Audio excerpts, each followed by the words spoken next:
Ya, shalom saudara, kita boleh berjumpa kembali di hari ini. Saya percaya kita semua dalam keadaan baik, sehat, dan luar biasa. Semakin hari kita boleh semakin merasakan anugerah Tuhan. Ya, tanpa terasa saudara, kita terus masuki bulan ganti bulan, ya sebentar lagi berganti bulan lagi. Dan jangan sampai hidup kita tidak pernah berubah-berubah. Iya, baik, kita akan sama-sama belajar firman Tuhan. Saudara, mari kita buka bersama dalam Efesus pasal yang keempat. Efesus pasal yang keempat, saya ingin kita semua membaca mulai ayat yang ke-17, saudara. Efesus 4 ayat 17 firman Tuhan berkata begini, sebab itu kukatakan dan kutegaskan ini kepadamu dalam Tuhan. Jangan hidup lagi sama seperti orang-orang yang tidak mengenal Allah dengan pikirannya yang sia-sia. Ya, sebab itu kukatakan dan kutegaskan ini kepadamu di dalam Tuhan. Firman Tuhan berkata, jangan hidup lagi sama seperti orang-orang yang tidak mengenal Allah dengan pikirannya yang sia-sia. Ya, jadi ternyata saudara, sekalipun orang itu mengatakan dia sudah mengenal Allah, dia sudah mungkin Kristen, dia sudah melayani Tuhan, tapi ternyata masih banyak orang yang sekalipun menyebut dirinya Kristen, hidupnya masih sama dengan orang-orang dunia yang tidak mengenal Allah dan pikirannya sia-sia. Ya, kenapa kita masih berbicara tentang pikiran hari ini, saudara? Sebab orang yang tidak sungguh-sungguh diubah pikirannya, dicuci dengan firman Allah, ya itu pikirannya itu sia-sia. Saudara bisa bayangkan kalau pikiran kita ini sia-sia, yang kita pikirkan yang sia-sia, aduh mau jadi apa hidup kita, ya? Karena itu Rasul Paulus berkata kepada jemaat yang ada di Efesus, ya, sebab itu kukatakan dan kutegaskan ini kepadamu di dalam Tuhan, ya. Artinya apa? Sampai dia berkata, kutegaskan ini kepadamu. Jangan hidup lagi sama seperti orang-orang yang tidak mengenal Allah dengan pikirannya yang sia-sia. Orang yang tidak mengenal Tuhan tuh pikirannya sia-sia, saudara. Jangan sampai kita ngomong sudah mengenal Tuhan, tapi ternyata pikiran kita masih sia-sia. Kalau pikirannya sia-sia, hidupnya pun sia-sia. Ayat 18, dan pengertiannya yang gelap jauh dari persekutuan dengan Allah karena kebodohan yang ada di dalam mereka dan karena kedegilan hati mereka. Ya, dengan kata lain, orang itu kalau dia jauh dari Tuhan, ya, kematian rohani, dosa itu menyebabkan Adam dan Hawa terputus hubungannya dari Allah. Karena itu Tuhan berkata waktu itu kepada Adam, jangan engkau makan buah itu, karena pada hari engkau memakannya engkau akan mati. Mati di sini bicara tentang mati rohani, saudara. Ya, di mana mereka akan terpisah dari Tuhan. Dan apa bahayanya, saudara? Di sini dikatakan ketika orang itu terpisah dari Tuhan, maka pikirannya sia-sia, pengertiannya gelap. Ayat ini berkata, ayat 18, dan pengertiannya yang gelap jauh dari hidup persekutuan dengan Allah karena kedegilan hati mereka. Ya, bayangkan saudara, orang yang jauh dari Tuhan pikirannya sia-sia. Ya, udah pikirannya sia-sia, saudara, ya. Dikatakan di sini apa? Pengertiannya gelap. Saudara bisa bayangkan, ya, kalau saudara itu menjadi orang Kristen yang tidak punya pengertian rohani. Gelap pengertiannya, nggak ngerti apa-apa tentang Tuhan, nggak ngerti apa-apa tentang rencana Tuhan. Dan masih banyak sampai hari ini orang Kristen yang seperti itu. Ya, buat saudara yang ada di luar sana yang belum menikah, jangan sampai engkau salah menikah. Makanya banyak yang berkata, saya sih salah pilih pasangan, Bu. Suami saya itu sama sekali tidak ada takut Tuhan. Ya iya, karena apa, saudara? Pengertiannya sia-sia, pikirannya sia-sia, pengertiannya gelap, ya. Jauh dari hidup persekutuan dengan Allah karena kebodohan. Bayangkan sudah pikirannya sia-sia, pengertiannya gelap, jauh dari Tuhan, bodoh lagi dan keras kepala, kedegilan hati mereka. Itu berbicara tentang keras kepala, saudara. Degil hatinya itu batu, saudara, ya. Ayat 19, bahkan bukan cuma itu, dikatakan ayat 19, perasaan mereka tumpul, ya. Perasaan mereka telah tumpul sehingga mereka menyerahkan diri kepada hawa nafsu dan mengerjakan dengan serakah segala macam kecemaran.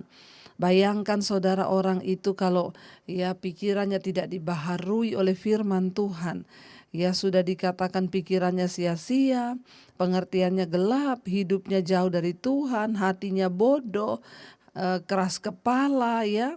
Lalu apa di sana sekarang perasaan mereka tumpul, nggak ngerti ya perasaannya itu tumpul, tidak punya kepekaan. Jangankan ngerti istri, ngerti suami, ngerti anak, ya ngerti Tuhan boro-boro saudara. Ya perasaannya aja udah tumpul. Jadi jangan mimpi dia punya kepekaan merasakan atau ya punya kepekaan untuk ya ikut apa ya di dalam rumah tangga dan lain sebagainya. Sehingga mereka bukan cuma itu, ketika perasaan mereka tumpul, mereka menyerahkan diri kepada hawa nafsu. Dia menyerahkan dirinya kepada hawa nafsu, saudara. Mengikuti apa keinginan hawa nafsu itu, diserahkan dirinya kepada hawa nafsu. Ya, dan mengerjakan dengan serakah segala macam kecemaran.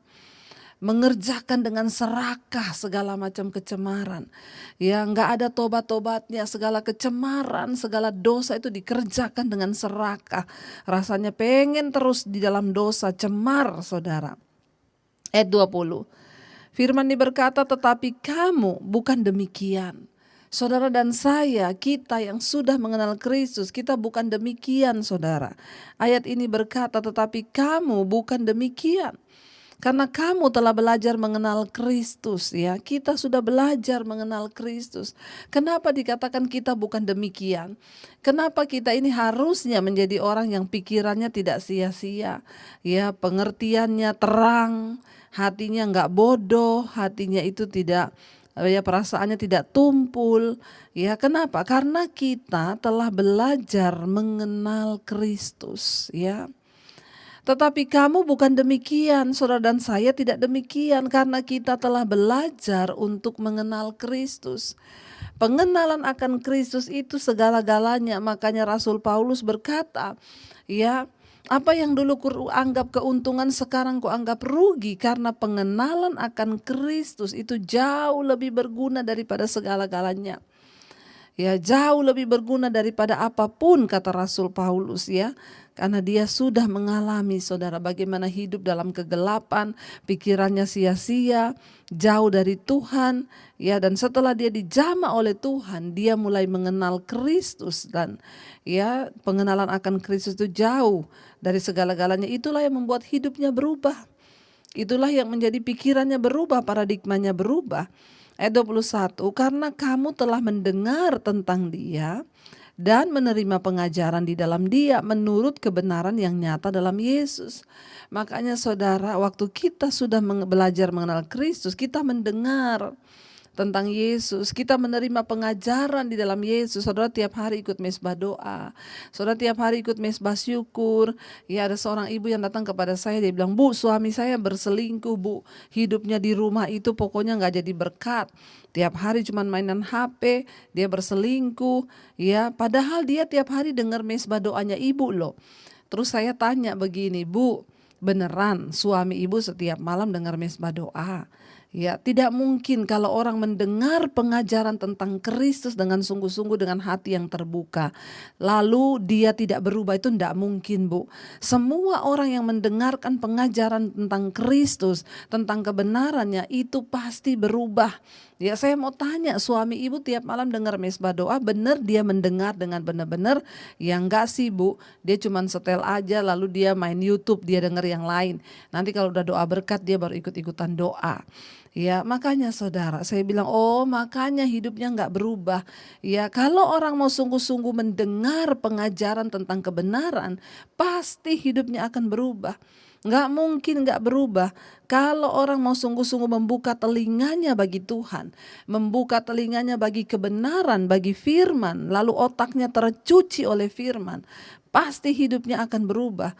Ya, tidak mungkin saudara. Di sini dikatakan kita tidak demikian. Karena kita telah belajar mengenal Kristus, karena kamu telah mendengar tentang dia dan menerima pengajaran di dalam dia menurut kebenaran yang nyata dalam Yesus.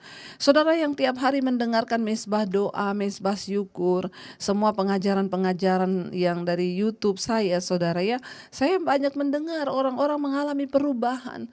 Ya, seperti yang saudara dengar di dalam kesaksian setiap mesbah doa. Mereka mengalami perubahan hidup. Kalau orang itu sungguh-sungguh membuka hati untuk mendengar firman, maka hidupnya pasti berubah saudara. Ya, tapi kalau tidak ya begitu aja hidupnya saudara. Ya, mereka masih gelap walaupun mereka ada dalam lingkungan katanya sih ya Kristen. Ayat 22 berkata, yaitu bahwa kamu berhubung dengan kehidupan kamu yang dahulu harus menanggalkan manusia lama yang menemui kebinasaannya oleh nafsunya yang menyesatkan. Ya, semua kita saudara yang percaya Tuhan Yesus, sungguh-sungguh sudah mengenal Dia, maka kita sadar satu kebenaran ini yang nyata dalam Yesus, yaitu apa? Bahwa kita ini berhubung dengan, dikatakan di sana, kehidupan kita yang lama. Kita harus menanggalkan manusia lama kita. Karena kita dulu semua pikirannya yaitu tadi sia-sia, perasaannya tumpul, mengerjakan dengan serakah. Itu semua ada pada kita. Tapi setelah kita mengenal Yesus, kita menanggalkan manusia lama itu, kita tinggalkan semua perbuatan daging yang menemui kebinasaannya ini oleh nafsunya yang menyesatkan. Kita dilahirkan kembali.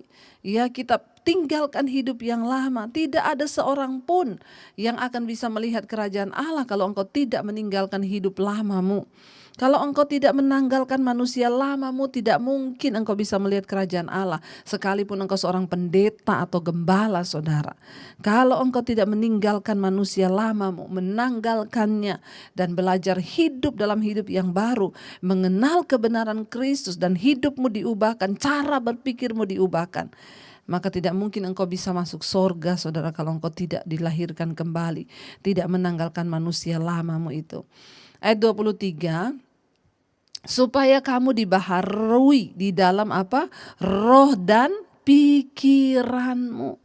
Semua orang yang mengenal Tuhan ya wajib menanggalkan manusia lama supaya apa? Kamu dibaharui. Kalau kita tidak meninggalkan manusia lama kita, meninggalkan dosa-dosa kita, dengan kata lain kita bertobat, saudara. Kalau kita tidak bertobat, maka tidak mungkin kita dibaharui di dalam roh dan pikiran kita.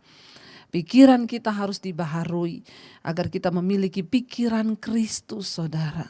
Ya, mari kita mau tanggalkan semua yang tidak berkenan. Mari kita mau buang semua dosa manusia lama yang penuh dengan kepahitan, kebencian, yang penuh dengan kenajisan, percabulan, yang penuh dengan apa? Ya, minuman keras, kemabukan, rokok, narkoba. Ya, kita mau buang semua itu, manusia lama yang penuh dengan amarah, saudara. Kita mau sungguh-sungguh bertobat meninggalkan semua itu supaya kita dibaharui di dalam roh dan pikiran kita. Ya, pikiran kita ini harus dibaharui, harus dicuci dengan firman Tuhan, saudara. Kalau tidak begitu maka tidak bisa, saudara. Dikatakan ayat 24, dan mengenakan manusia baru yang telah diciptakan menurut kehendak Allah di dalam kebenaran dan kekudusan yang sesungguhnya. Jadi setelah kita menanggalkan manusia lama, meninggalkan dosa, baru kita bisa dibaharui di dalam roh dan pikiran kita. Setelah itu baru kita bisa mengenakan manusia baru. Ya, yang dikatakan di sana apa? Baru kita bisa mengenakan manusia baru yang telah diciptakan menurut kehendak Allah di dalam kebenaran dan kekudusan yang sesungguhnya. Karena pada awalnya kita tahu dari awal Tuhan menciptakan kita itu mulia, serupa dan segambar dengan Allah. Karena dosa akhirnya gambar diri manusia itu rusak, dan itu menyebabkan ya kemuliaan Tuhan itu rusak dalam diri kita. Nah, ketika seseorang menerima Yesus, dia menanggalkan manusia lama, dia dibaharui dalam roh dan pikiran, barulah kita ini dikenakan kembali ciptaan yang asli seperti dulu lagi, dikembalikan di dalam kemuliaan Allah. Ya, baru kita dapat mengenakan manusia yang baru itu, yang diciptakan di sini dikatakan menurut kehendak Allah di dalam kebenaran dan kekudusan yang sesungguhnya. Ya, karena itu saudara, apa yang harus kita sungguh-sungguh lakukan hari-hari ini? Saya berdoa, saudara, supaya hidup kita ini penuh dengan ya buah-buah kebenaran, biar hidup kita ini penuh dengan segala yang berkenan di hadapan Tuhan. Saya percaya, saudara, kalau kita semua melakukan ini, kalau kita semua mau sungguh-sungguh menghidupi semua yang Alkitab katakan ini, menanggalkan manusia lama, bertobat, ya, maka semua akan dibaharui roh dan pikiran kita. Maka saya percaya tahun ini benar-benar kita akan melihat kemenangan. Saudara akan melihat kemenangan di dalam setiap pergumulanmu, pergumulan di dalam ekonomi, kemenangan di dalam keuangan, kemenangan di dalam sakit penyakit, kemenangan dalam segala hal. Biar kita mau terus melibatkan Tuhan di dalam hidup kita. Kita percaya saudara, Tuhan tidak pernah membiarkan kita sendiri. Dia ada menopang kita, memberikan kekuatan ketika kita mau sungguh-sungguh berubah. Ketika kita mau sungguh-sungguh berserah kepada Dia. Maka Dia Tuhan yang sanggup melakukan segala perkara atas hidup kita. Biar hari ini kita mau datang kepada Tuhan, mengakui setiap dosa-dosa lama kita, agar kita boleh menanggalkannya di hadapan Tuhan. Kita boleh sungguh-sungguh belajar hidup berkenan di hadapan Bapa. Biarlah kita mau datang kepada Tuhan saudara.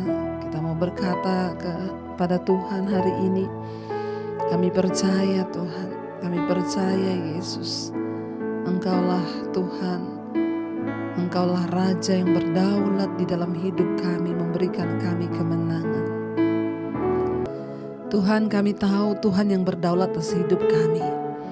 Karena itu kami tidak bisa hidup jauh dari Tuhan. Ketika kami ingin berubah, kami harus mendekatkan diri dengan Tuhan.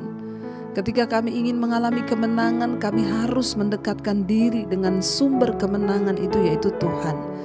Ketika kami ingin mengalami mujizat, maka kami harus mendekatkan diri dengan sumber mujizat itu, yaitu Tuhan. Ketika kami ingin mengalami perubahan, kami harus mendekatkan diri dengan Tuhan, Sang Perubahan itu sendiri yang mengubah hidup kami.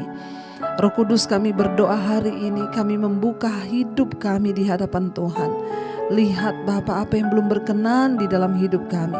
Kalau ada amarah, kebencian, kepahitan, kalau masih ada sifat-sifat egois Tuhan di dalam diri kami, tidak mau mengalah, kalau masih ada sifat-sifat, bahkan ikatan-ikatan dosa, kenajisan, percabulan, Tuhan, apapun yang sedang mengikat kami, homoseksual, lesbian hari-hari ini, apapun yang mengikat kami, rokok, minuman keras, obat-obatan terlarang, narkoba, apapun yang tidak berkenan Tuhan, kami berdoa, kami tanggalkan semua itu di dalam nama Yesus. Biar setiap hari kami menyadari akan perkara ini, bahwa kami berhubung dengan kehidupan kami yang dahulu.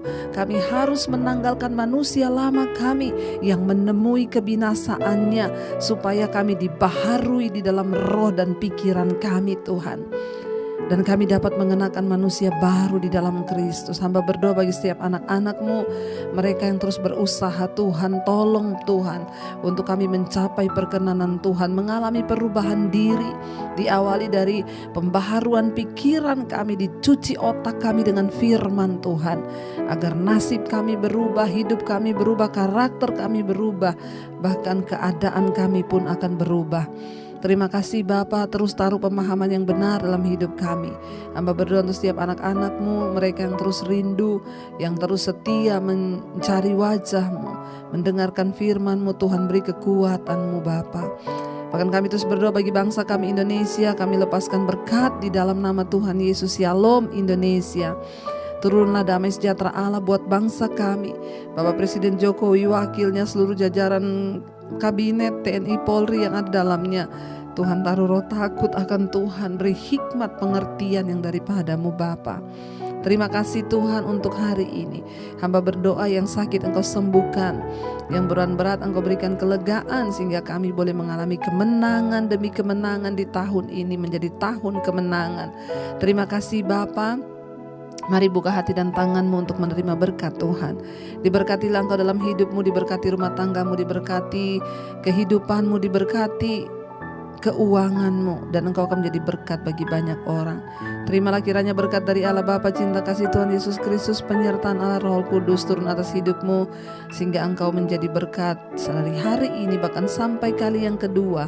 Namamu tercatat di dalam kitab kehidupan ketika Yesus datang kembali.